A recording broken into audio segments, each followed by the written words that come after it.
Hello everyone and welcome back to the channel. I am Aastha, your guide to tech and algorithms. Let's dive deep into today's topic and make it click. This presentation is part of my academic journey at Acropolis Institute of Technology and Research, Indore, where we are constantly exploring the world of computer science and its visual wonders. This task comes under one of my favorite subjects, computer graphics and visualization, guided by our faculty coordinator, Professor Shiv Shankar Rajput sir. Today, we are diving into something every graphics nerd, or should I say, graphic artist, should know. We are talking about Bresenham's line drawing algorithm, specifically when the slope is greater than 1. This one's not just theory, it's the foundation of how lines are drawn on your screen, in games, in GUIs, even in robots navigating mazes. So buckle up because by the end of this video, you'll be thinking in pixels. Let's go. Here's our roadmap for today. Understand the logic of Bresenham's algorithm, modify it for slopes greater than 1, visualize the steps through charts and diagrams, and solve a real-life example step by step. Let's level up your graphics brain. So why do we even care about drawing lines? Well, lines are everywhere in computer graphics. They form the backbone of shapes, curves, UI elements. Without lines, everything would look like pixel soup. Now, there's more than one way to draw a line, but let's compare the classic DDA algorithm versus Bresenham's algorithm. DDA algorithm is slower and less precise, whereas Bresenham algorithm is fast, accurate, and uses only integers. That's a win for performance, especially on low-end and embedded systems. Let's meet the star of the show, Bresenham's algorithm, invented by Jack Bresenham back in 1962. This guy knew how to draw a line using just addition, subtraction, and decision making. No decimal, no floating point first, just pixels and precision. So, how does it actually work? It tracks the error between the ideal line and the actual pixels. At every step, it chooses the pixel that's closest to the theoretical line. Work great with slope lesser than 1 or equal to 1. For other cases, we gotta tweak it. Yes.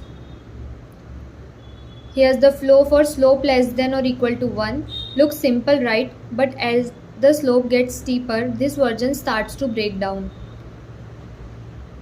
When the slope goes above 1, we have a problem. The original algorithm assumes x is the boss, but when y changes faster than x, things get messy, gaps, jagged lines, pixel misfires. So, time to flip the script. The fix is actually clever. We swap x and y. Instead of moving horizontally, we move vertically. The algorithm still works, but from a y major perspective. Smart, huh? Minimal changes and maximum flexibility. As you can see in the diagram, the basic version and modified version of Bresenham's algorithm. Let's break it down. Y is the new boss. Our loop runs over y. The decision parameter p tells us if we move straight north, that is y increment, or northeast, that is x increment and y increment. Same logic, just different orientation. Here is the updated flowchart for steep lines. Pause here if you want to sketch it out for better clarity. Coders, this one is for you. This pseudocode is what powers line drawing in raster display.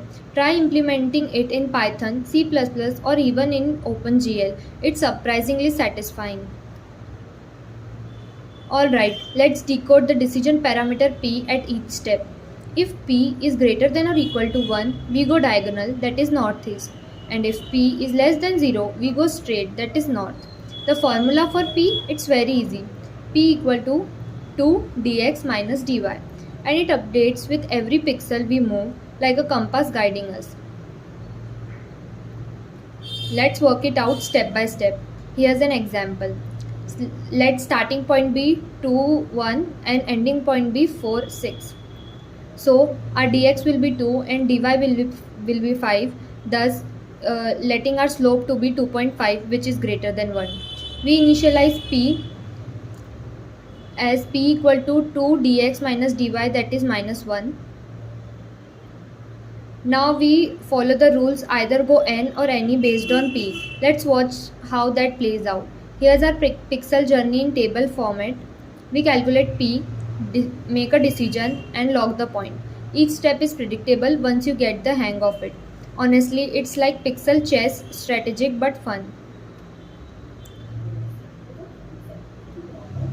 Quick compare time. This table is a cheat code for quick debugging.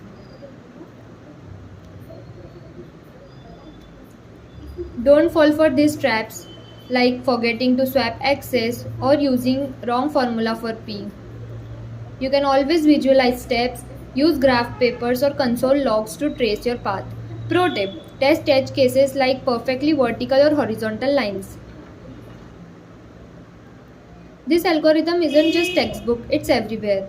Games, printers, CAD tools, UI re-renders, and even robot path planning. Wherever a line needs to be crisp, Bresenham is there. Let's wrap this up. Bresenham is fast, accurate, and pixel perfect. For slope greater than 1, iterate over y instead of x. P decides if you move north or diagonal. It's foundational for graphics, navigation, and more.